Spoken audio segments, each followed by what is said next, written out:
fun fact, this podcast combined are the biggest sluts in the Taco Bell. Welcome to 1 Hour, 1 Brain Cell.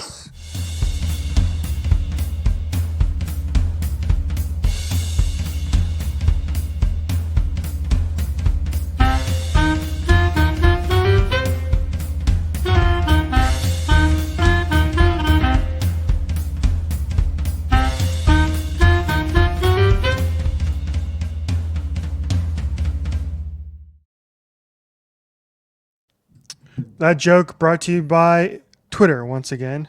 Shout out Twitter. Always the goats when it comes to all the memes. So we're not going to explain it. We're just going to leave it there. Mm-hmm. I don't know if we've ever talked about this. I know you're a Baja Blast enjoyer, but like, Yes.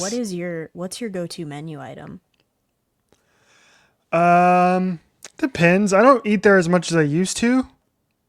So I love a good chalupa. Can't go wrong with a good chalupa. It's probably my go-to. Yeah. Beef chalupa. Yeah, that's it. Solid. Yeah. Supreme beef chalupa, I think, is my go-to. Yeah, although I usually will get like supreme. Is it just that they add sour cream to it? Sour cream and like whatever else. Yeah. Yeah. Because I remember like the soft taco supreme was just like they put sour cream in it instead of just handing you beef in a tortilla. Yeah. Crunchwrap Supreme also solid. I'll eat those. But like generally, if I go, I'll do like the value boxes. They're like, you know, the ones are like $7, like $7. You get a bunch of stuff, and I'll get that. And then so it's like whatever their current like promo item is, and then like a, you know, cheesy burrito, and that's it. And there you go, and a Baja Blast, and we're good. I used to eat at Taco Bell like 3 times a week at least, because there was a Taco Bell right across the street. Because I would always, when I was in school, I had some classes on the ASU West campus. Because I obviously, being a West Sider, I would park at ASU West and I would take the shuttle into downtown Phoenix. And there was a Taco Bell, and still is a Taco Bell, right across the street from the ASU West campus. And I was there like 3 or 4 times a week. It was bad. I don't know how I survived getting through college, because I used every bit of my like ability to break down the worst parts of all that food somehow, and I am still a very skinty 160 pounds somehow. Yeah, I don't know, actually. That's kind of a miracle in itself, so congratulations. It was Taco Bell and Subway, because there's a Subway right next to next to Cronkite, which is disgusting I know food. The one. Which is disgusting food, but I still ate there a lot because it was, you know, right there. Yeah. So did we. You have class right there. You just walk into the Subway, and then we're so off track. But Subway has such a aroma about it that you would be in Subway for 5 minutes and you would leave and your shirt would smell like Subway. Like I would go crazy being in there and like having to work there every day. Yeah. Yeah, absolutely. All right, that's our fast food rundown, everybody. All right, now I can actually intro the show. I am joined by my co-host Jordan, who just told me that she cuts her hair with athletic training scissors. Hasn't happened yet. Potentially forthcoming. Hey, it's a scissor, right? If it has a sharp edge and it classifies as a pair of scissors, you can. It doesn't mean you should, but you can probably cut hair with it. And I'm joined by the most underfueled man in Formula One, Richie Flores. Oh, that's so true. We'll get into that in a little bit. I'll explain myself. Anyway, welcome to the show. Because I certainly don't understand. Welcome to the show, everybody. A lot to get to. Not a full page of notes this week, but damn close. Damn close. We have Hacks, episode 4 of season 4. We have some Formula One to get to. We have some concerts to get to. We have Name That Tune to get to. We have Grocery List to get to. We have... Actually, you know what? Let's kick it off with that, because it's going to be gone by the time I finish. So, for the first time ever, in honor of our queen, Ava Daniels, Matcha queen herself, Jordan has been on the Matcha train lately. Mm-hmm. And so for the first time ever today, I decided to go to my local spot and try matcha latte, iced, of course. And you know what? Pleasantly surprised. What else you got in there? I think when you sent me a picture, there was a little flavor in there. There was a little maybe like sweet cream in there. What's your It was like it's a strawberry cream with sweet cream on the top, and then they put fresh strawberries on the top too. You can't see it here, but there are fresh strawberries in here. So yeah, it's like a strawberries and cream matcha latte, and it's good. Very solid. That might be really good. Yeah.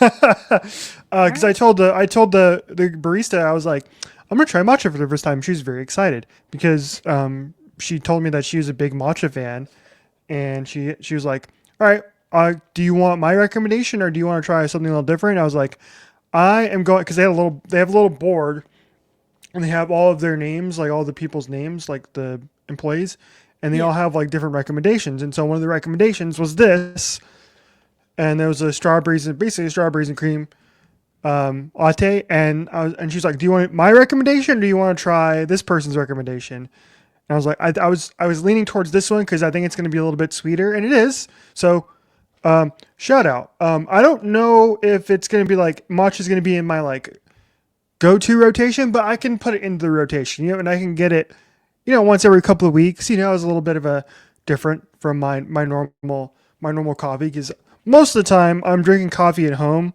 So, but if I do, out and about, grab some matcha. Now, you did make the point that that last time you tried it, you were saying that you were buzzing really, really hard.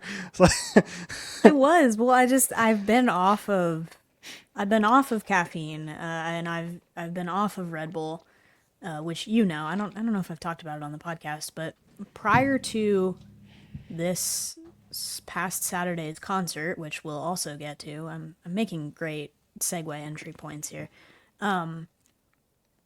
I hadn't had a Red Bull for 2 weeks, or like any kind of caffeine whatsoever. And I had a gift card and decided to try this one day, and I didn't realize that it's got like probably, and I just get the small size, but it's got probably 35 to 40 milligrams of caffeine in it, it's a half a Red Bull, and it's probably as much as like a cup of coffee maybe, but just for somebody that's been off of it for 2 weeks straight, complete detox, cold turkey, it was a lot at one time. I was like, does this have caffeine in it? Because I feel like I'm floating, and I really should have known better, because I think it's just like green tea powder mixed with whatever you choose to mix it with. And green tea obviously is a little bit caffeinated. It's not a lot, but I was like, whoa, wait a minute. That was kind of jacked up off my first matcha. First matcha in a long time. I remember having it once before, and I thought it tasted like agriculture or like grass clippings. Pleasantly surprised my second time around, and maybe it was just because I just went for straight matcha powder somehow the first time I did it. I don't know what I ordered, but it was bad. But this time around it's better. I like it with a little coconut milk. It's a little sweeter, and just a little bit of like vanilla foam or sweet cream or whatever the place has that you can toss in there. Yeah, I'm curious if you. Oh, again. We're back. We gotta get the Etsy witches on this. I'm gonna leave it, but if it happens again, I'm turning it off. Witching hour. Girl, you need to put in a trouble ticket for your damn light. Okay? You can't pull at me and wait 4 months to get it fixed. Because eventually, I know you, and I know that is annoying you more than you ever let on that it's doing that. Because it annoyed me, but it took 3 or 4 months for my lazy ass to be like, all right, I just can put in a damn trouble ticket and get this damn thing fixed. And the guy came over and like put it and fixed it in 2 minutes, and it was great. So fix it, damn it! I'm so sure I could do it myself. Oh, you could, yeah, absolutely, yeah. But then you have to buy a light bulb. Well, I might have that kind of light bulb. I have some because I bought some lamps and stuff when I moved in, and they only ever take one light bulb, but they don't sell individual light bulbs a lot. They sell like packs of 2. That's true. I don't know why that's a thing. It's like you can't ever buy just one battery. You have to buy 36 batteries. Dude, batteries are so expensive. Don't even, I know, but I'm like, why don't we sell them in multiples of like 2 or 4? Yeah. And then you can buy a lot past that. But I'm like, oftentimes you're changing the battery in a remote, you need like 2 AA Two. batteries. You need But 2. you can't buy less than 437 batteries. Yes. This is, you know what this is? This is the same exact conversation as why when you buy hot dog buns or hamburger buns, they never match the same amount of hot dogs and hamburgers that you buy. Right? Because What do you mean? if you think about it, Oh, I see what you mean. Yeah. yeah, like you can get I think the buns that I buy will generally come in packs of 8 and the hot dogs are generally like 6, I think. Yeah, or it's the other way around. You're always going Yeah. to be short a bun or you're going to be short a dog. Yes. And that's Yes. life. It is. Like I bought some Italian sausage and made some chili dogs last week, which were great. And yeah, and that was the thing. And then there was 4 there were 4, 5, maybe 5 sausages, 4. I think there were 4. And then so I still have like 4 leftover buns in my cupboard that I need to know what to do with, or else they're getting thrown out. All right. Well, But then if I go to the store and buy, if I go to the store and buy more hot dogs, then I'm gonna have no buns but leftover hot dogs. You see, this is the dilemma. I do. But it has to intentionally be manufactured that way to create consistent supply and demand for those things. Otherwise, you would always have a perfect number of hot dogs for buns, and then you might not buy either in the upcoming week. But if you're always offset by a little bit, you force somebody to buy the one thing that they don't have. Capitalism. Yep. Capitalism. Oh my god. Anyway, All comes back to that. it's connected. Yeah. All right, we The have web connects yet us all, and we have her is yet to talk capitalist. about. No, I say we have yet to talk about anything on our list of things to talk about. We did. We talked about matcha, so we're Yeah, we're good. yeah. So I'll put a strawberry on top of that, and I will say that like I like tea. I don't love it. I don't normally drink it. It's not normally my thing. I've always just drank coffee, so yeah, it's fine. It's not as like I feel like it's not as like ultra strong as coffee is. Like you can drink coffee and it's like, and that coffee is like will overwhelm you. But with the tea, it's a very light flavor, very summer flavor. So maybe matcha it'll be hot matcha summer, Matcha Summer podcast title, episode title. Yep. Done. Work's done for me. There we go. I do though. right. I agree with you. I think it's a good little like break in the rotation. Try something different. Mm-hmm. Good for a warm day. Yes. All right, let's move on. Let's move. We were just talking about Ava Daniels, one of the main characters in Hacks. Season 4 is ongoing, and last week we had episode number 4 of season 4. So we're like nearing the halfway point of the season, which is just like flying by. It's crazy that we're just flying by. And this week was interesting because I think we told everybody about it last week, but we got the episode 24, like 36 or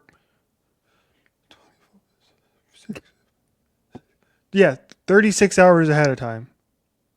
We watched it the day before. We watched it the day before. The day before at 9 a.m. and it usually comes out 9 p.m. So yeah, 36. Mm-hmm. Good math.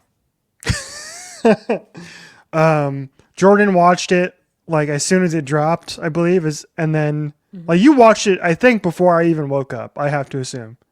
Yeah, I mean, I was awake and probably had already been to work at some point that day by 9 a.m. Eastern, and it was 6 a.m. your time, so I wasn't expecting you to be awake for that. I was like, he'll catch up at some point, but I was really afraid that somebody was going to spoil it on social media, and you and I are both kind of running in that algorithm circle right now where we're getting a lot of Hacks content. And to their credit, those accounts that were, that are typically the big ones that we're seeing did a great job of keeping the spoilers off until the day of the actual episode, until, everybody had had a chance to see it. So credit to that. But that was what I was mostly worried about. I was not intending to ditch you in that way.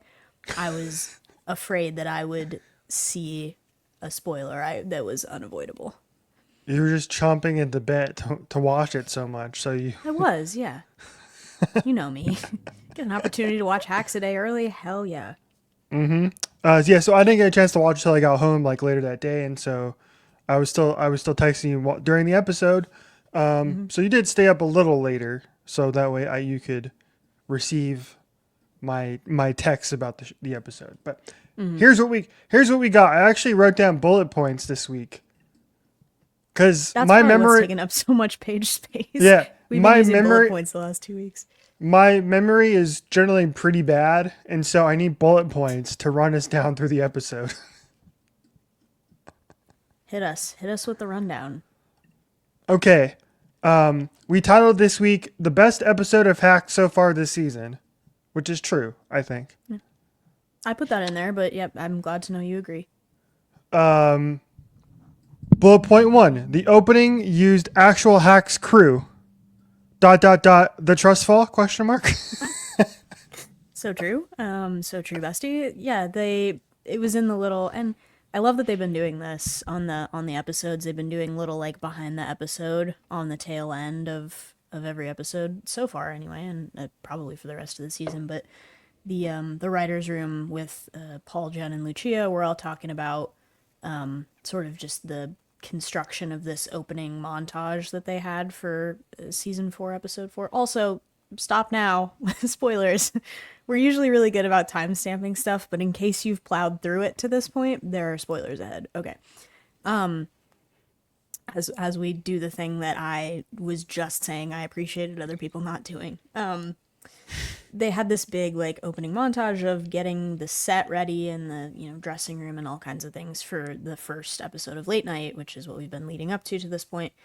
And they said that they were using actual members of the Hacks crew as stand-ins for the camera operators or construction or wardrobe or set design and whatever it may be, which I thought was really cool because it's like you could have gone out and hired some day player extra to go put on a badge and a headset and stand behind the camera, but they were choosing to shout out the people that they had in their own room, which is always much appreciated, I think, by the casting crew. I like that detail. Because you texted me about that because I watched the episode and then I think I did moved on to something else, so I didn't go back and rewatch the episode on HBO like you did on Thursday. And so I watched the behind the scenes later. So yeah, I'm glad you told me that they had mentioned that. And yeah, I thought it was, I still think it was fine. They put it in the teaser the previous week, but seeing it again, the trust fall where Ava just falls flat on her ass. I'm living for the dynamic that they have with their production mandated get along T-shirt in the form of a person. So you've seen those. It's like, this is our get along shirt, and it's giant, and I think I've seen people doing fan art of that. That's like, we need to just put Deborah and Ava in the get along shirt until they figure it out. We're having sort of team building sessions that maybe aren't going so well, but very funny. Between that and like the various props and squishy stress balls that were being victimized, there's some tension in the late night writers room for sure. Next bullet point: Carol Burnett! ! And her advice. I think maybe we needed a couple more exclamation points there just for like emphasis. Carol Burnett. Carol Burnett is 91 years old.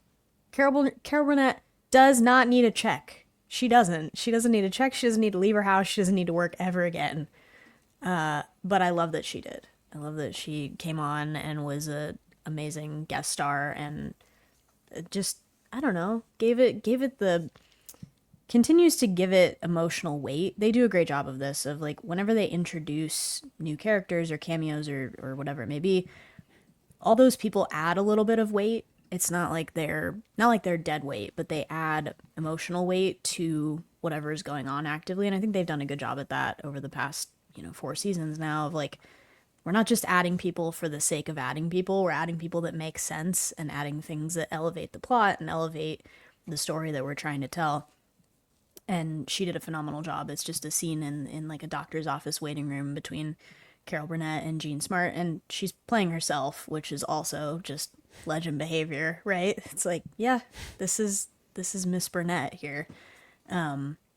And I have to imagine that she just is a fan of the show and a fan of comedy and a fan of writing because, like I said, she doesn't need a check. Right, I mean, right. what reason does she have to be there unless she believes in the story they're trying to tell and the fact that it's a good production? But I she was wish awesome. I wish they wouldn't have spoiled that she was in the show. I wish we would have, because I think they put it in the promos and they put out some like pictures that she was going to be on. I wish they Yeah, I didn't think it do was that in the because stills. that would have been so much cooler if like we did not know that she was going to show up and she showed up. That would have been awesome. Yeah, I, That would have been really I cool. think it would have. I think it would have. Yeah, you have a point there. But like, Um, also you kind of needed that punch up. That's like, if there was anybody on the fence about watching this episode, like, yeah. come in. We have Oh Carol yeah, it was great Burnett. promo. Yeah, yeah. Yeah. I know I texted you one of my favorite Carol Burnett skits from the Carol Burnett show. I don't know if you got around to watching that or not, but my my mom used to reference Mrs. Wiggins all the time when I was younger.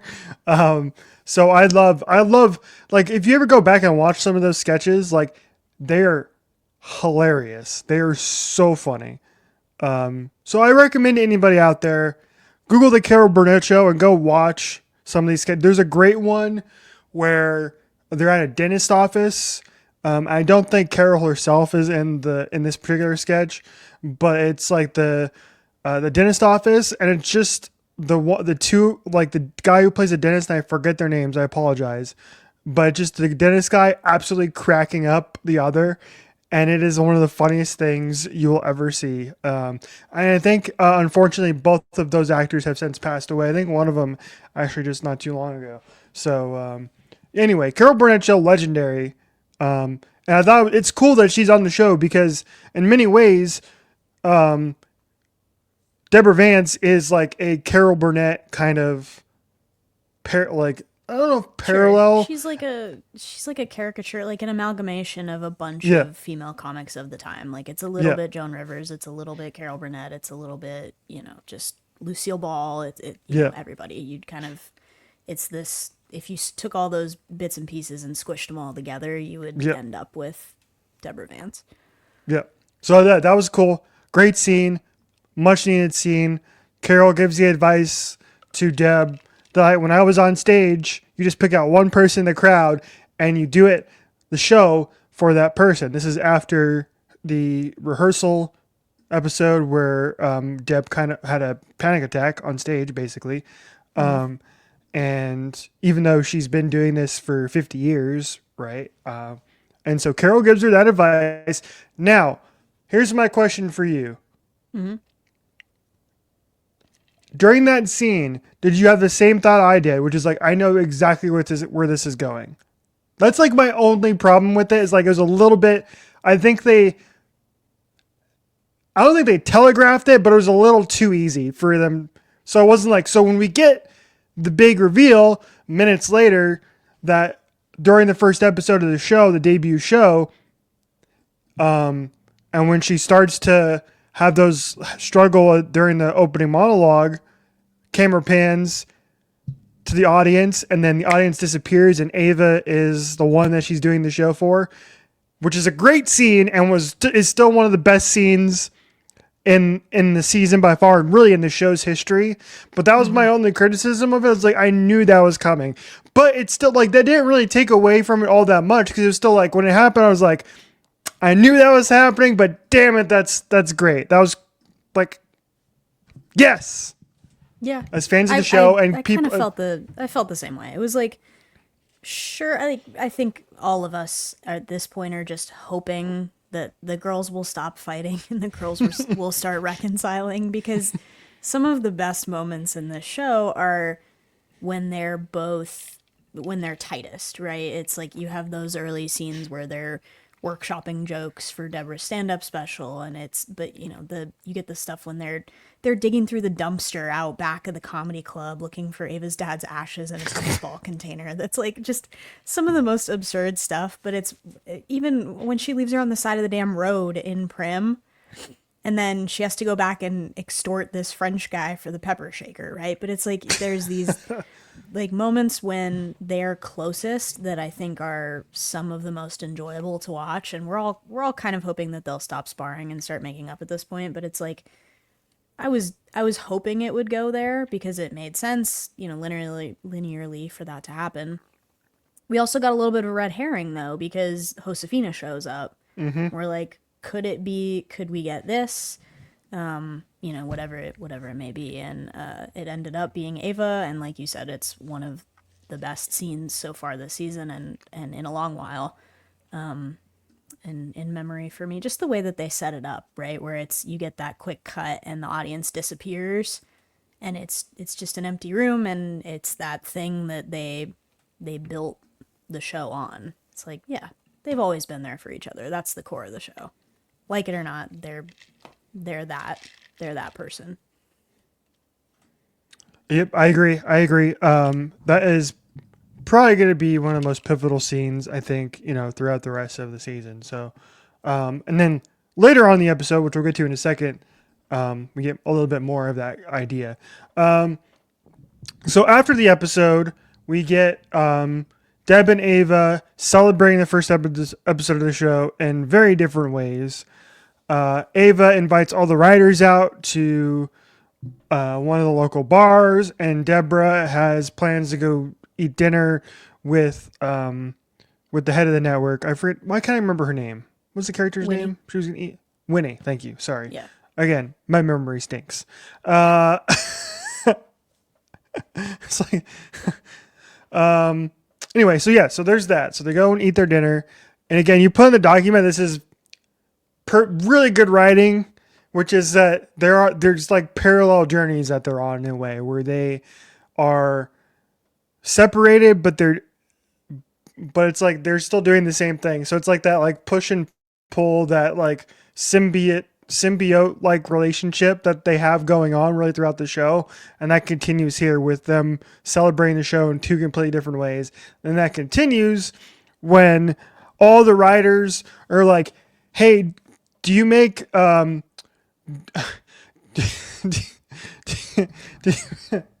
you make espresso martinis?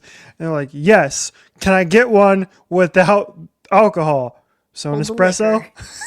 Yeah. I'm like, guys, come on. The poor writers were too tired to continue the celebration. So they all left and left poor Ava by herself at the bar.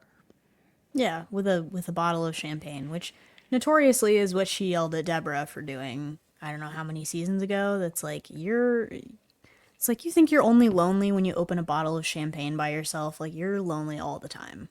Mm-hmm. And then you have that parallel. You get to send that one back to the time that Ava bought Krug in the gas station. Like I love the parallels. It's the whole time. It's like we need to just grab these two characters by the back of the neck and bash their head together and be like, you two are more alike than you are different. Mm-hmm. Get over it. Right. But it works because they will never fully acknowledge that. It's that push and pull. They're both too stubborn, but in their own way. Yes. And then as far as Deb's concerned, she goes and gets dinner with her assistant, whose name I have completely forgotten. Help me out. Damien. What's his name? Damien. Thank you. Jesus Christ. I am 0 for 2 on names. I promise you, I really love this show. Yeah. I just forget names of people sometimes. Okay. It's also like, okay, it's Helen Hunt that plays Winnie. You're like, that's Helen Hunt. You're not paying attention to, It's like no shade to Mark and Delicato also, but it's like, I don't know.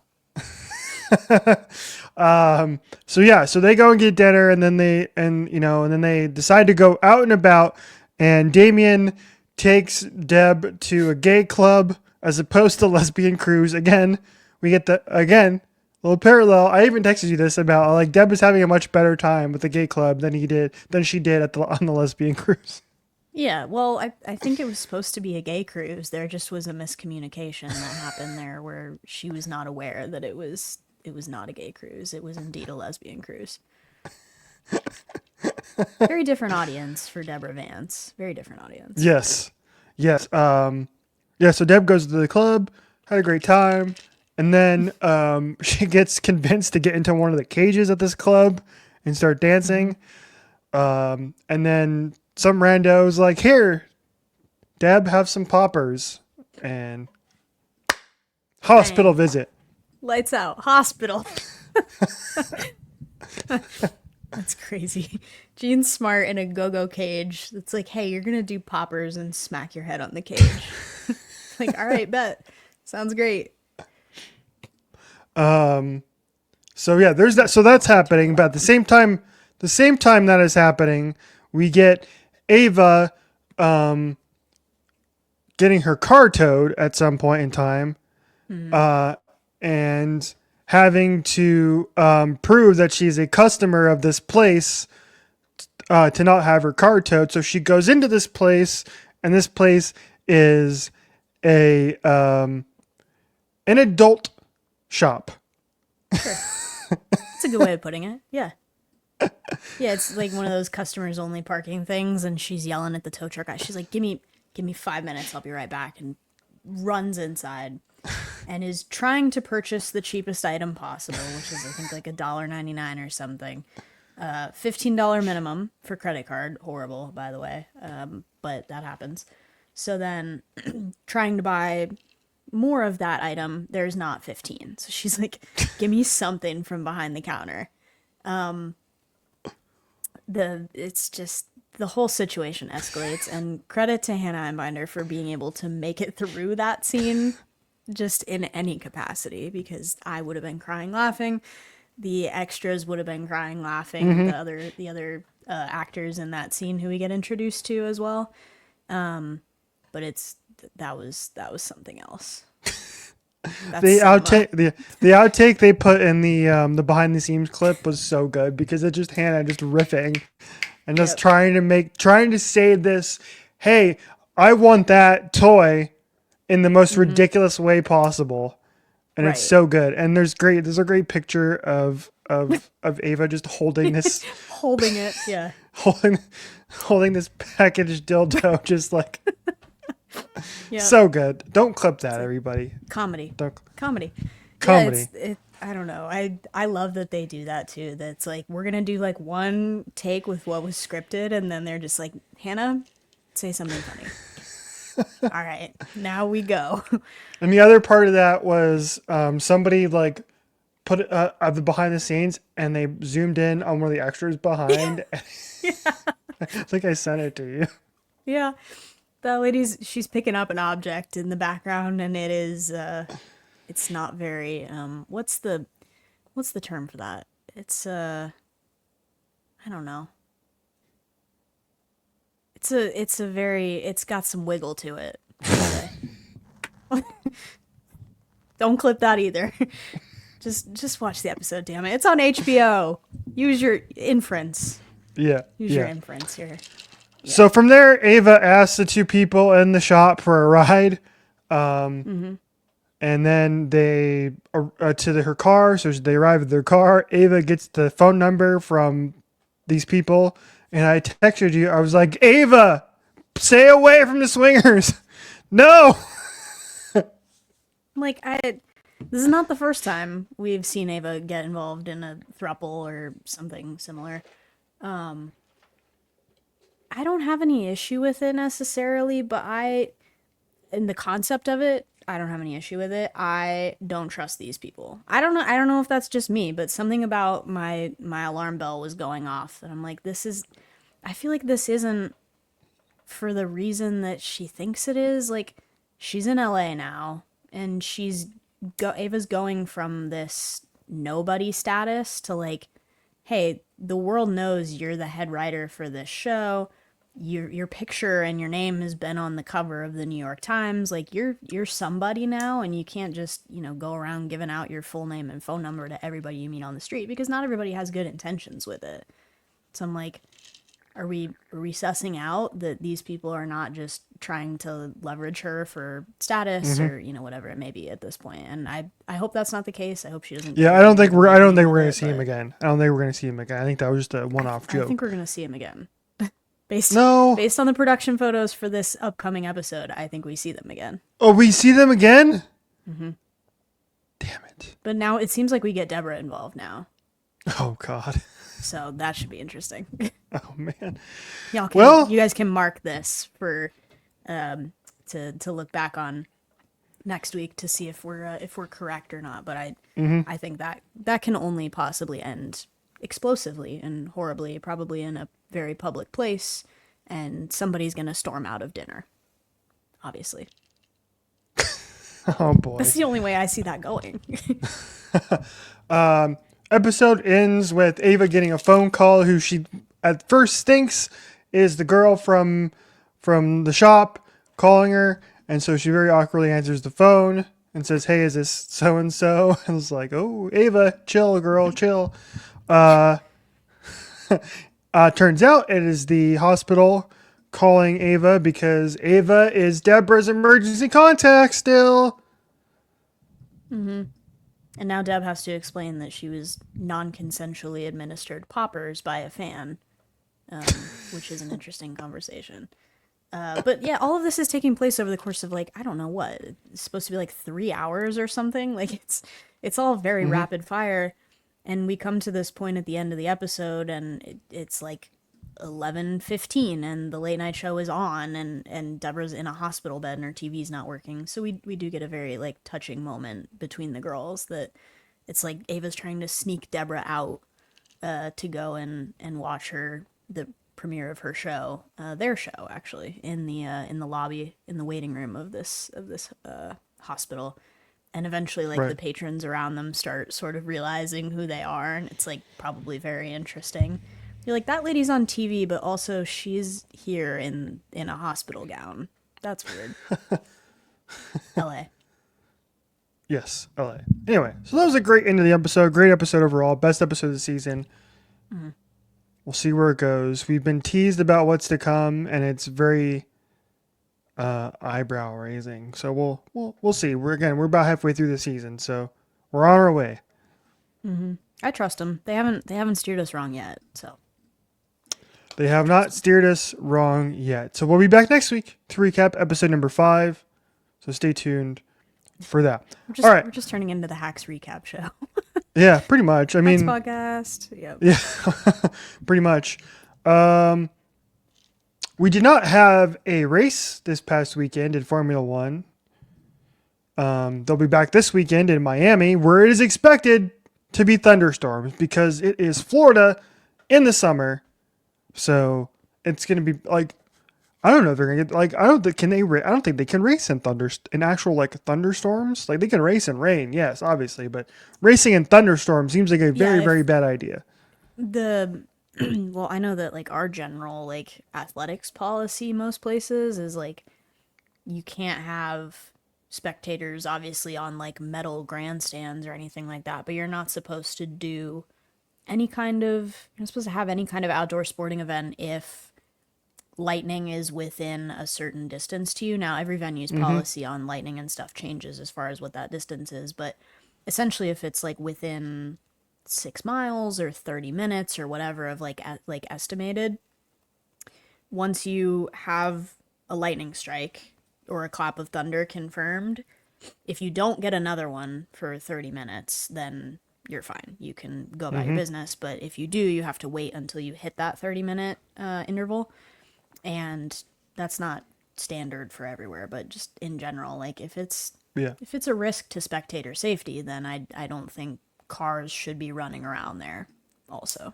Yeah, I think I wonder if they're going to move the race up. They did that in Brazil, right? Didn't they do that in Brazil where they moved the race time? They had to, I don't know if they moved the race time, but I know they had to postpone qualifying. I think that's right. Yeah, they had to move the schedule around because of the rain. So I looked at the weather, and it seems like it's pretty clear in the morning and mid-afternoon.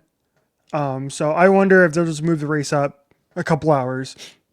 That makes the most sense to get the race in on time. So Yeah. we'll see if they do that. Stay tuned for that. By the time you see this, you'll probably already know, to be honest. Yeah. Side note, thank God we're in the United States this week, and so I don't have to wake up early or stay up late. So we're good. Correct. Thank you. I can't wait for the European part of the season when it's Oh, I'm like sure. Yeah, only a I'm few sure. hours. It's like only a few hours different from me. I mean, Barcelona's what, like 6? So, that's not bad. No, It's yeah, not you're bad. great. It's not You're it's not as bad as like the Saudi Arabia part of the calendar or the Australia part of the calendar, or it's not even as bad as Las Vegas, because Las Vegas happens at like 10 p.m. Las Vegas time. They moved that make it rate. like They're 1 moving that a.m. race last up this year. By the way, I think they're moving it up by 2 hours this year. So I think they're moving it up. That'll be great. Yeah, Yeah. which is smart because holding it at 1 a.m. Eastern is stupid. All right. Anyway, where the hell was I? Yes, Miami. It's probably gonna rain. Move the race up. Get the race in, etc., etc. Yep. We'll cover that race next week. Can you hear that thunder that's happening outside? Speaking of thunderstorm. No. Oh, yeah, there's some wicked thunder occurring. Thunder. Da, da, da, da, da, da, da. Okay, go off. I Go can't. off, Dan Reynolds. Yeah. No, we're not getting a copyright strike for my karaoke. No. Anyway, speaking of Formula One, instead of actual racing, Jordan and I did some virtual racing. In case you didn't know, Jordan has become my Formula One sim racing driver coach. How'd I do? Not Terribly. bad. No, I mean, you were a lot better at the end than you were at the beginning. Like, we started this out of necessity because the number of turn 1 incidents between us that are my fault is about 0. And the number of turn 1 incidents between us that are your fault is about 5 at least at this point. Like, I can name a couple. I think we made it to like turn 3 in Spa that one time before you straight lined me. We did not make it out of turn 1 at where did we run into each other? Well, I say we. Was it Austria or was it Hungary? But there was one where you hit me a couple corners in. You pushed me into the wall in Miami during practice. We didn't make it out of Jeddah, of the street circuit. I feel like there was a worse one that I can recount. But I don't know. Anyway, That's a pretty damn good being- memory. point being, yeah, thank you. Richie is not the best at cleanly overtaking, so I decided to put him through the gauntlet of trying to pass me and then trying to defend while I take that position back. And you did get a lot better at it. And I feel like tell me if I'm wrong, but I feel like you are kind of seeing the results of that in your own career and your own like 100% races that you've been doing. Like, do you just feel more comfortable going wheel to wheel with somebody? Well, I don't know if it's going wheel to wheel yet, but I've gotten more comfortable making less mistakes. Like I've done 3 races. I did a 50% race at Monaco, finished 7th. That was pretty damn good. You didn't start 7th either. There was some overtaking. No, I started 15th, I think. So there was there was like, or no, maybe not 15th, but I messed up in Q1 and I did some shenanigans in turn 1. So it wasn't 100% like clean, but I ran 26 clean laps after that. Okay. Yeah. And I did make some actual passes there too, because I was able to pass some people in the chicane cleanly. Shout out. So I did 100% Monaco.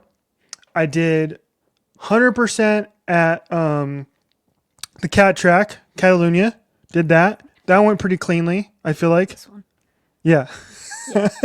Did that. That was great. I did that. I ran that race during the NASCAR race and finished 9th. So Yeah. finished in the points. And then last night I raced 100% race in Canada. And okay. Here's the story about this because I know you were trying to you couldn't figure out what I was explaining to you. I could not. I was like I was like that meme of that lady with all the numbers flying around her head. I was like, Yeah. what's happening? So, I first of all, I messed up in qualifying in Q1. I went out in Q1. I qualified 15th because I thought my lap was good enough to make it through. Because I was like 7/10 quicker, above 7/10 above the cut line. I was like, I think that should be okay because I was running faster than my teammate Jacques Villeneuve in this season. And I was like, that should be okay. Generally, they don't make up that. They'll get faster on their final runs, but not that much faster to where, I'm not going to drop out in Q1 and get below the cut line. Turns out I missed. That was a mistake. And so I did not make it to Q2. And so I started 15th. I should have probably started like 5th or 6th. And so I was behind the curb already. So, so I had to make up a lot of spots, and I did. And I always get really good starts. So I was able to maneuver around and kind of get into like 11th, settle into 11th, and then make some overtakes, clean overtakes. There you go. And then kind of make my way back up through the field and then use some strategy and manage to get my way up to 5th for a decent amount of the race. However, here's the problem. I did not change the fuel load before. I didn't look what it was because like the previous race, I had to save so much fuel that's why I managed to make it to the line, and that's part of the reason why I finished 9th instead of I wasn't able to chase down guys at the end of that race. So, so I did not change it for this one because generally I've never had a problem with that being low if I don't go and change it. So I didn't change it. I kept it what it was. I ran the entire damn race. It was 70 laps, I think. And so I get to lap like 65. Mark, the AI engineer comes on and says, okay, you got 5 laps of fuel to go. I was like, all right, cool. I should be good. I should be good to go. So I was running in 5th at the time. I was starting to, create a gap from the guys behind me. And then I double check my fuel because I wanted to see where it's at. And it's in the red. It's minus 0.25. And I go, how the hell did that happen? Why weren't you telling me this earlier, engineer? Ladies and gentlemen, we were not fine. We were not. So, and I see that with about, I don't know, 3 laps to go. And I'm like, oh shit, what the hell do I do? And so by that point in time, I have received a penalty for corner cutting. So I have a 3-second penalty. So I'm trying to manage a gap with the 2 guys behind me to be 3+ seconds. And I did. And it was about 4 seconds there for a while. And I was like, trying to come up. I was trying to decide. I was like, do I run full out? And if I run out, I run out. And then just coast and see what happens. And like worst case scenario, they may get past me, but I may still have enough to not have the rest of the guys behind me, like in 9th and 10th get past, or 8th, 9th and 10th get past me. Or do I just save and I just give up these 2 spots, make sure I make it to the finish line and finish 7th? And that was what I did. I was like, all right, I'm just going to try and save a few little drops here. I'm going to give up 5th and 6th and I'll just finish 7th. So that's what I did. Does that make sense now? Yeah, I see what you mean. I was under the impression that there was something that occurred after you passed the line where it was like you had the 3-second gap, and then because you were saving fuel, you lost your 3-second gap, but you still crossed the line 5th, but then because of the penalty, then you got promoted back a few places. I didn't realize it happened before you crossed the line. Yeah. But that does make sense now. I was so struggling to, I don't know what it was, but I was like... Also, I also did have my 4th gear wouldn't work for like 3 laps on the final stint. I was like, oh my God, this is a comedy of errors. But still finishing the points. I've ever had that happen a couple of times, but it was like if I was running on a really burnt out gearbox at like the end of the season and it's like red, but you don't have a choice. Like you got to use it. You're like, right. Can't go past 6th. Yeah. So we have 3 points finishes in a row for me in career mode. And I feel like my overtaking has been much cleaner. Much cleaner. However, I'm still like struggling. You know what I struggle with though is I'm running on 60 AI, so I'm running on, that's considered hard. Yeah. And like I'm still struggling with sometimes where I am so much faster. Sometimes like getting off of corners. Especially if I'm in DRS or I'm using my ERS, where like there's a I don't know when the last time you were in Canada was, but like that DRS straight is pretty long. So you get, there's a braking zone, and then you come in. There's a right hander, and then a left, and then you go on the back stretch that has DRS.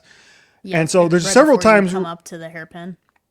Yes. So there were several times where I'm on that back stretch, and I have so much speed that like I'm catching these guys really, really quickly, but I couldn't find any room to get around them because it's a pretty tight circuit. I'm like, where do I go? And like, and so I'm trying to like, yeah. So I need to figure that out. That's my big thing is like when I have that kind of run, what to do with it instead of lifting to get around these guys in these faster corners that I don't normally feel comfortable trying to overtake there. So that's maybe our next lesson. All right. Yeah. We can use that circuit as an example, or something like Saudi Arabia where it's a narrow kind of high speed section, or even like Imola on that back straight, or whatever it may be. But that's a tough one too, because if I remember correctly, it's been a while since I've run it, but like that right left happens, and there's kind of that like front curb. And a lot of times when I go and take that left and then I'm opening up this way, I do lose a little traction coming out of that corner. Yeah, and happened to me a couple if you times. lose a little bit and you lose a little bit prior to the long straight, it can really hurt you. Yeah. So it's like, do we slow down through that and we take that slower to then maximize the exit, or what? But then people can pass you there because that's a bit of a wide part. So if somebody takes a different line, but yeah, that's tough. Just takes time, or like awareness, or even just patience. You're like, hey, I can't overtake here. I'm just gonna wait. You know what I've been doing though, which I think has actually helped, is having the manual ERS has actually helped me a lot. Yeah. Because I can manage when to best use my speed. If I'm auto doing it, that's where the AI tends to will catch up to me and form that train behind me. Whereas like if I'm doing manual, I can make sure I'm using it at smarter portions of the track, and I'm able to keep that gap up. Or like just giving it a little burst of battery if you're trying to overtake, which I think is literally what it's intended for. But also if you know that you got a better jump off of a corner, if you just give it a little shot of battery, then especially going into a DRS zone or something, just maximizing your exit to then widen that gap behind you is big for that. My favorite part of that track is on Canada. Is like you said, it's got that really, really hard braking zone into the DRS straight that's pretty long, and then into that little quick chicane into that's Wall of Champions, right? Mm-hmm. In the Canada, one on the right hand side, right. Yeah, so it's that little past the pit entry. Yeah. That was my favorite place to overtake. I was so damn fast in that part of this section of the course that I would I would get a really great run off of that hard braking zone, and I would just zoom past some of these guys. Like, see you later, dude. Bye. The AI slows down a lot right there for whatever reason, and then leading into that first, I think it's a left and then a right, but it's kind of a sweeping. Yeah. But leading into that first corner, you can really get a good jump on people that way. And then especially if you're better on your exit from that right hander, so right where the pit feeds out into that back sort of leaning area, that's good track memory, because I have not driven this in a long time. But that's pretty damn good. You can, if you get good traction there around that little wall going into the back part of the track, then you can overtake there too, because it's at least 2 cars wide. I think the AI has tried to go 3 wide on me there before. But that's a good spot too. Just if you have a good first couple of corners, you can do a real good job with it. Yeah, so there we go. Jordan's teaching me. We're getting there. We're gonna start another season of our co-op mode eventually. And hopefully I'll actually finish races, because I had a tendency in the previous iteration of this to crash pretty much everywhere because I had no idea what I was doing on a controller. But now we're good. Now I've finished 2 100% races and a 50% race at Monaco. Yeah. And I'm perfectly fine. That's impressive. I didn't have damage on for any of those because I don't like turning on damage. I think it's silly, but it's a video game. Because then it makes you, it tries to have you not make mistakes. Yeah, but then if you do, you're screwed, and that's not fun. Like if I'm doing a 100% race and I touch the wall on no damage, I can continue on with my race and finish the race. But if I do the same thing, then I can't. I'm broken in the pit lane. It's a video game, bro. Come on. Yeah. All right. No, that's fine. I can respect that take. That's like sometimes I just want to have fun and drive around, and if I hit stuff, I hit stuff. Yeah, that's what I feel like. That's fine. I'm not trying to wreck the damn car. You just make a little mistake. You should be able to continue on. You know? I would agree with that, except the time that you used 4 front wings. in that case, I think you should be stopped. Yes. I think your pit crew should be like, no, we're not changing this anymore. Just bring him in. We're not doing this. Ain't that the truth? All right, well, we are at 55 minutes into the show, and we still have some things to talk about. Tell us how the concert was this weekend. It was good. I saw Friday Pilots Club and Circle Waves, and then we had a third opener that was a local opener called Fever Dream, and they were good too. I never heard anything from them before, but they're indie local, and it was just a good like get the crowd warm kind of act.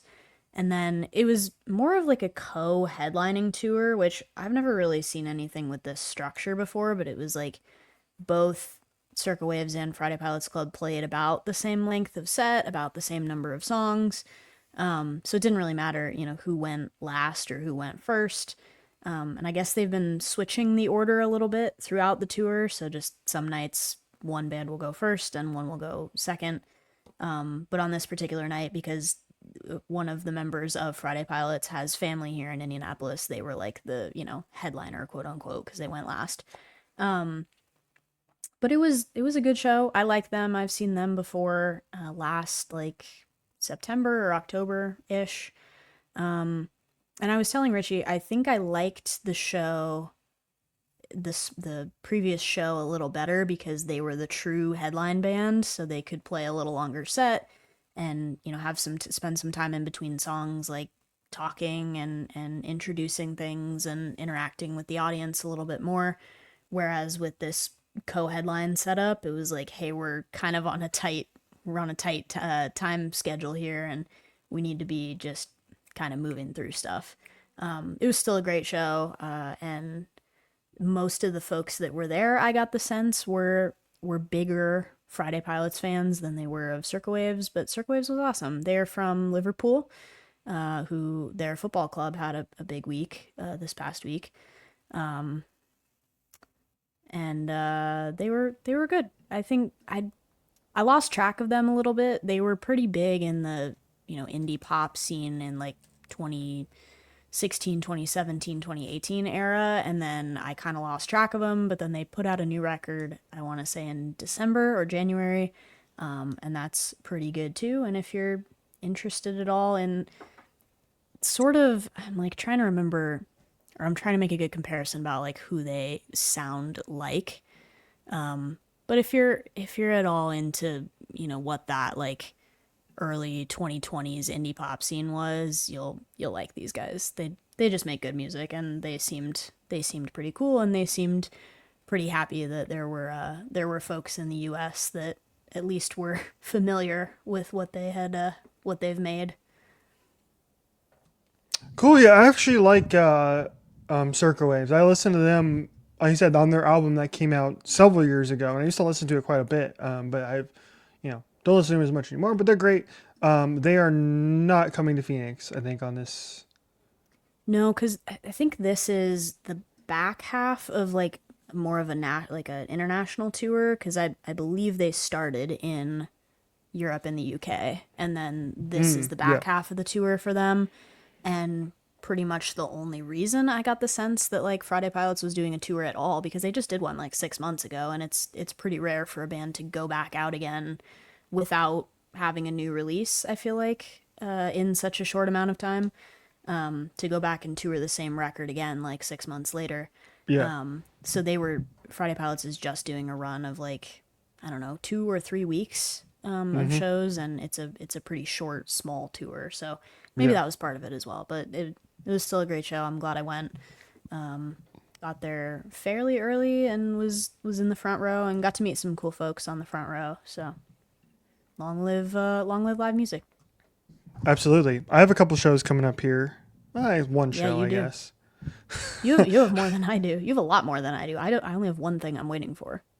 Well, I have Barty Strange. That's actually next week. I found out this week, which is actually great, that the very first opener is Wheelwright, local Arizona, like folk, indie folk, guy. That's supposed to describe him. I don't know how to describe him. Guy, but yeah, guy, dude, guy, bro, indie folk sir. dude. Yeah. Anyway, so he's like the first opener for that, which is awesome. He's great live too, so I'm excited to see that. So it's him and Bartiz. That's at Crescent Ballroom here next week. That show's gonna be sick because you know how much I love Crescent Ballroom. I think it's still my favorite venue in the Phoenix area, so I'm excited for that show. And then I have Lucy coming up in the fall, but that's not until September. So I am excited for that. That should be fun. And then intermittently, by the time y'all see this, we'll find out, because I believe the pre-sale starts on Thursday. I don't know. May 1st, I think, is when the pre-sale starts for Haim's tour, because they are also coming to Phoenix in September at Mesa Amphitheater, of all places, which I have never been to. And so hopefully I can snag some tickets to Haim's tour. I'm excited to Hot Haim Summer, baby. Hot Haim Summer. I am excited for that. We've been saying that. We've been saying that, and now it's coming true. Although I guess it would be like Hot Haim Fall by that time, but the sentiment stands. Fall doesn't exist in Arizona. You know this. No, it's true. You only have like 3 seasons, and it's like hot, hotter, mildly cold construction. Sure. Yes. We'll go with that. So yeah, I think that's the only ones I have on the docket for now. Yeah. That's a good lineup. That's a really good lineup. I don't know if there's anything else happening, but yeah, so there you go. That's that. Right. That's your music review this week. Oh, quick rant real quick. There are folks on the internet who just should not be allowed at concerts. I know we've kind of talked about this before, but like I knew you were gonna go there based on what you sent me earlier. I was like, Richie's gonna go off on a tirade on the podcast this week. Yeah, I don't have that. As you should. Yeah. Stand your ground. Yeah, let me pull up the tweet so I can actually reference what we're talking about here. Where is it? All right, there it is. Okay, here we go. It's recent. We haven't sent that much today. Yeah. Okay, I found it. Okay, so so we know that JB Tories are out on tour. Obviously, Lucy's out on tour as well. So we're getting a lot of this crowd, and they're all posting a lot of videos and Boy whatnot. Genius members. Yeah. Yeah. 2/3. The other one is non-existent. Sorry, Lucy. Phoebe, where are you? Yeah, Phoebe's in isolation somewhere. That's okay. Good for her. Yeah, she'll come back eventually. Okay, so I saw this tweet and I sent it to you, and I was like, "What the f? Come on!" Which this is the following: shout out to the girl in line at the Richmond show, and I believe I want to say that was Lucy, because I don't think JB and Torres have gone to Richmond yet. I think you're right. Let's Oh no, hold on. No, Lucy's not there until September. So okay, it has to be. It was JB Torres. Yeah. So it said, this tweet says, shout out to the girl in line at the Richmond show who said in front of my friend, "Yeah, I don't even like this album or their solo music. Blank is so hot, and I want to her to blank me. Like, Fill in the blanks. hello? Yeah. Yeah. Like, don't go to the God damn. Like, it's so frustrating. So frustrating. Like, you and I have beef that's just like, if there's people there that are not there to bring the energy and appreciate the music and be in the room, and you're only there because you think a member of the band is hot, stand in the back or leave. Yeah. Yeah. Like, I don't care if you want to throw your hard-earned money at this for whatever reason that it makes you excited to go. I guess you have a right to go per capitalism. Like, if you throw your money at it, I suppose you're entitled to a ticket. We should normalize feeling shame and shaming our friends about that. Yes. Go to a show or a museum or an experience or whatever it is. Appreciate art to appreciate the art. Yes. Don't go for for like, why are you even there? If that is like, I don't like the music, why are you even there? Right. Just to, I don't know, stare at a band member? Like, that's... For TikTok and Instagram, that's I so guess. surface level. Yeah, to go take Snapchat pictures and be like, I was here, look. It's like, what's the word for... Oh my god, why can't I think of it? It's like surface level... Hold on. I'm Googling. Yeah, shallow, superficial. Shallow. Superficial. In the shallow. No, stop. We're going to get copyrighted. They think you're Lady Gaga. We do a great rendition of that, by the way, here on the show. We do a gender-swapped version of that song on Carpool Karaoke. I sound great as Bradley Cooper, and Richie is a phenomenal Lady Gaga. Said nobody ever. Jesus. I've heard it. I've been there. I've heard it. You have. He also makes a really good Glinda from Wicked. But I didn't know the lyrics of the song. You did your best. That's all that matters. I did my best. But anyway, bottom line is, yeah, appreciate the damn music, for the love of goodness. Like, and I say this, no, I don't need to say that. I can tell it's you out there, but I was trying to make an example, and the example wasn't really coming to me to explain myself. Yeah. But anyway, just like Jordan and I are both fans of Julian, of Torres. I own a couple of Torres albums on vinyl, and we really, really liked Send a Prayer My Way. So just appreciate good music when you get it, for the love of goodness, and treat other people at concerts fairly. Enjoy yourself, and just if you're these type of people, just get out of here. We don't need you there, for the love of goodness. Normalize shaming your friends if they have that attitude. Like, can you imagine? Okay, I'm gonna say this. I'm gonna put it this way. This is what originally what I was saying, but I'll say it this way. Like, okay. If you are in a female pop star in the music space, generally, you're not going to get that far without being attractive at some level, for the most part, right? It's the biggest pop stars in the world sell. At the very least, it really helps your case. It helps sell your image and sell your art and whatever else, because we have, as a society, we sort of have a fixation on things also being aesthetically pleasing at a superficial level. Yeah, exactly. Like, I'm not going to single anybody out, but like, you know who we're talking about, I think, for the most part. Yeah. Like in the span of the last 40 years of music. It's just like, okay, I'll single somebody out, but like in a good way. Like, think about Susan Boyle on the X Factor, right? Like, all those years ago, that might be like dating us personally, but it was like we couldn't let go the fact that like she wasn't conventionally American attractive, or UK attractive, or whatever that is. That just, it was like, listen to this woman sing and then hear what she and then see what she looks like. We're like, why can't we just set that aside? She's basically a classically trained opera singer, just a member of the general public with an amazing voice and a talent that some people could only dream to have. Why do we have to include that tagline that's like, look what she looks like? Yeah. Like, hey, wait a minute now. Mm-hmm. Yeah. So I was thinking, just like, if I said, as a man, I am going to a concert just to see this person perform because I think they're hot. Mm-hmm. That's messed up, man. That is messed up. And I'm sure it happens. I'm sure it happens, but you should be ridiculed for that if that's your and thought process. and this thing is like that's not part of my repertoire. I don't do that. I don't go to shows just because I think the lead singer is attractive or whatever, right? I go because I like the music first. Right.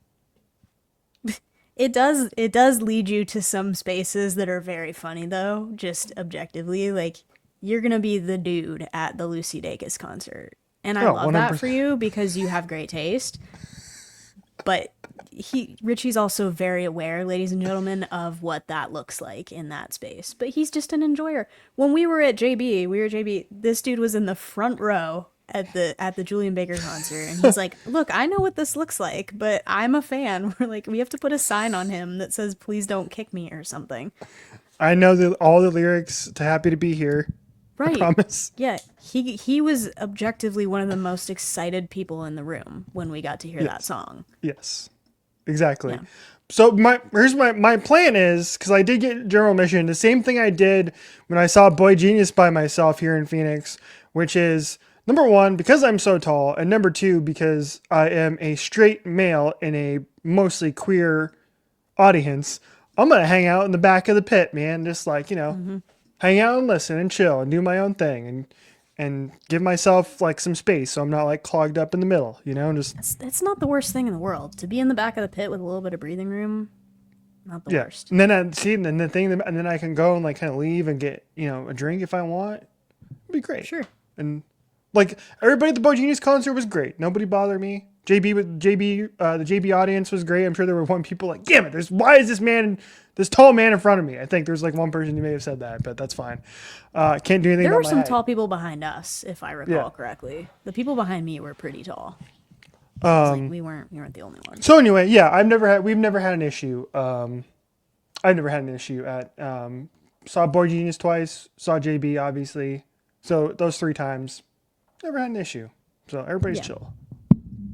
All right, let's continue. We have 2 more things to get to because we are yappers, and we should just name this show 1 hour and a half one brain cell. Lately, yeah. Well, that it's just because we've become the Hacks podcast, and I feel like we spent like a half hour talking about that today. That's fine. We should just do like it. We should do 2 separate posts. We'll do the one that's like the podcast, and then the other separate post is just hacks, and then all the hacks people. Our Patreon content. We're not doing that. We're not doing a subscription model. I got an email, by the way, this week. I don't know why I'm talking about this on the air, but I got an email this week that was like, I don't know if it was a spam email or what it was, but they were like, would you be interested in like partnering with us to help sell merch for your brand? I was like, no.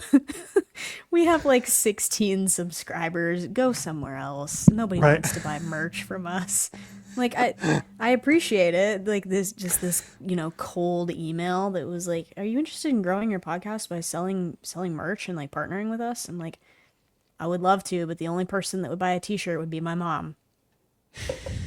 So maybe not yet, but once we go viral and you guys take us viral, then we'll talk about it. Then we can get there. Yeah. All right, a couple more things to talk about. The next bullet point says asking Richie if he's heard a song. It's gonna be kind of a buzzkill if you have, but I don't trust that you have. This is a song that I was made aware of very recently. It is by an artist. Stop me if at any point you realize what I'm talking about. But it's by an artist called Rob49, which I presume is his artist name because Rob 1 through 48 was taken. And it's all my dad who forgot his password. The title of this song, in all caps, is What the Helly. Are you familiar? I know there's like a TikTok sound going around that references. It's probably that Helly R, but I don't know if that's the one or not. But that's what I thought. Okay, I'm so glad you brought that up because when I heard that song for the first time, I thought that was a line. So basically, like, for anyone who's somehow unfamiliar with this, even though our audience probably knows more than we do, the chorus basically is just this dude saying what the helly like over and over again, and then like adding some things onto the end of it that becomes like what the helly berry, which is my personal favorite, or like what the helly on, what the helly Bron James. Like I don't know how this song got made. But whatever. It's got Beside the point. 3.7 million views on YouTube. Right. That's beside the point. But there's a line in one of the choruses that says "What the hell he on," which I think is supposed to be like "What the hell he on," but it's just sort of a play on words. I sound like such a boomer explaining this. Anyway, when I heard that song for the first time at full speed, I thought he was saying "What the hell he are," and I was like, "Why did we make a Severance parody song?" Like that's what I thought it was, and it might just be because I'm deep in that right now, but I'm not the only person on the internet that thought that. But I was like, I need to know if Richie's heard the "What the Hell You Are" song. Hold on, I'm gonna bring it up here. So keep talking because I think this is the one. This is the one that I hear on TikTok all the time. It probably is, but I've also seen people making like Severance Helly R edits to this, which is very funny because I sent you a text literally yesterday as we record that I was like, I'm obsessed with the way that she walks, the way that like Britt Lauer as Helly R walks, because it's so like aggressive. It's so like hunched forward, so much in the shoulders. Like she's got somewhere to be and she's gonna assault somebody on company time on the way there. That's it. Yes, this is the song. Yes, this is the one that's on the TikTok. Yeah, I thought he said Helly R. I thought that's why people were sharing it, is because I hear Helly R. I believe that it is now accidentally going viral for two split reasons, if severed reasons, if you will, where like one side of it is like people that thought that he was saying Helly R and are like, this is really funny, and then people that were like generally there for the original song. But I've seen like NFL social media people with like the mini mics and they'll just like walk up to like I saw the Chargers do it, and they were like walking up to people and being like, what the helly, and then like asking them to finish a line from that song. And anyway, I needed to know if you had heard it and you thought also that it was Helly R on first listen. Yes. So I didn't feel alone. Yes. Okay. Yes and yes. Okay. Perfect. Thank you so much. That has been our rendition of Name That Tune, OHOBC edition. Mm-hmm. All right, let's wrap it up with a little bit of Letterboxd Corner, shall we? Yep. Yes, I watched it. You what? You have nothing? Nothing. Nothing to report. All right, well, thanks for contributing to the show. Jesus. You're welcome. God forbid you actually participate in the show. We only do this every week. We do a Letterboxd Corner. I know. I'm sorry. I don't bring anything valuable or meaningful to the table at all for this segment ever, probably. Like that's okay. No, aren't you seeing Thunderbolts? I am. I'm seeing. By the time this episode comes out, I will have seen and logged Thunderbolts. But I'm like, other than that, I have nothing to contribute. I haven't been watching that many movies. I need to get back on it, but I have been reading books again. So it's like I need to pick one. My attention span can't do both. I have to do one thing and focus on the one. I can see that. Yeah, actually, that's kind of true because I was doing that with Fourth Wing, where I spent like 2 straight weeks, almost 3, whatever, reading Fourth Wing every night instead of watching movies, or watching a TV show. I was watching Hacks there for a bit instead of reading or watching a movie. So I can see that. So I'm glad we're both. You can follow us on Goodreads, everybody. You can't follow me on Goodreads, but you can hear about it on the podcast. All right, there we go. So come back. Yeah, I'm still reading Project Hail Mary. I don't know if I told you that, but I'm still reading Project Hail Mary. So we're working my way through that. Fun, interesting, cool book. It's gonna be a movie next year with Ryan Gosling, so it should be cool. Anyway, Letterboxd Corner. Let's see what I don't know. I watched a lot of movies this week. I feel like, or maybe 2, 3. I don't know. Let's see. I think I did 2. Here we are. Profile. Okay, what did I watch this week? Oh, I watched 4 movies this week. That's right. Jesus. Since last week when you saw Sinners. That's crazy. That's crazy work. Pace. I did. Yeah, right? Yeah. Yeah. I saw Sinners on the 17th, and since then, yeah, I've watched 4 other movies. Actually, 5. Yeah. So I have 5 movies in like 10 days. Less than 2 weeks. I think that's normal, isn't it? Sure. 911, get this guy. Okay. Guards seize him. So here are the movies I've seen. I saw Wolfman, which was awful. Don't watch. Just like the most boring. Like yeah, the it's original the one with Universal Monsters Wolfman? no, the or one like a that new came one? out. The one that came out earlier this year with the girl from the Netflix show. She won some Emmys for. Julia Gardner. Julia Yeah, the Garner? one. Yeah. Julia Gardner. Yeah. Bad movie. Terrible. It's supposed to be a horror movie, but just like boring as hell. I fell asleep watching that movie. Gave it 1 star. I also watched Baby Girl this week, which is on HBO Max. Girl. Yeah. This is the Nicole Kidman in this movie. And this movie was bad, dude. It was unwatchably bad. Like, don't watch it. There is, I think, an interesting movie in the movie, but they don't. But I think What the do you reason mean? why Explain like- yourself. because like. Is it like Moulin Rouge where they're putting on a play inside the movie? No. Oh, okay. No, the character dynamic could be interesting, right? Like we've seen stories kind of like this before, and they're done in so much better ways. But they just don't do that here. Here, it's just there's no. I don't know if it was the direction, the writing, but it was just a bore fest. Like it was just made to like go viral on the internet because it had some kinky scenes in it, and that's it. Sure. That's all it was made for. And one of my main gripes with it, Nicole Kidman is great in the movie. Generally, like she's actually pretty good in the movie.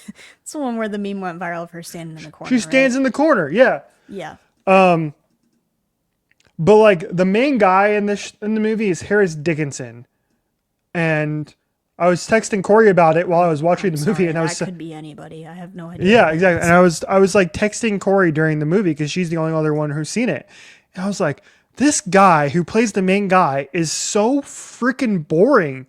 I don't know why they casted him in this, but he was so bad. And like, if your lead male actor is that boring and uninteresting, the movie is gonna suck. If you're trying to do some sort of weird romantic-ish story, I guess, and your lead actor is as boring and uninteresting as this guy, I'm out. All right. And then there's some like looking on your movies. Yeah. Yeah, and then there's some like licking up of milk that goes on in the process. So don't watch it if you're lactose intolerant. Saltburn, like I think, put that in the public sphere.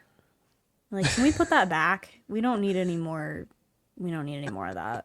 I'm good. Okay, and then we get to the good movies of the week. I'm surprised it took me this long, over a decade to watch this movie, but I had never seen Edge of Tomorrow, the Tom Cruise movie. Okay. With Emily Blunt. I'm not really a Tom Cruise guy. Like, I'll watch it if he's in it, but But this is the one where like he dies over and over again. It's like a repeating day action movie. There's aliens in it. Day. Yeah. Groundhog Day with aliens and Emily Blunt. Okay. Gave it 3.5 stars. A good movie. Right. Liked it. Yeah.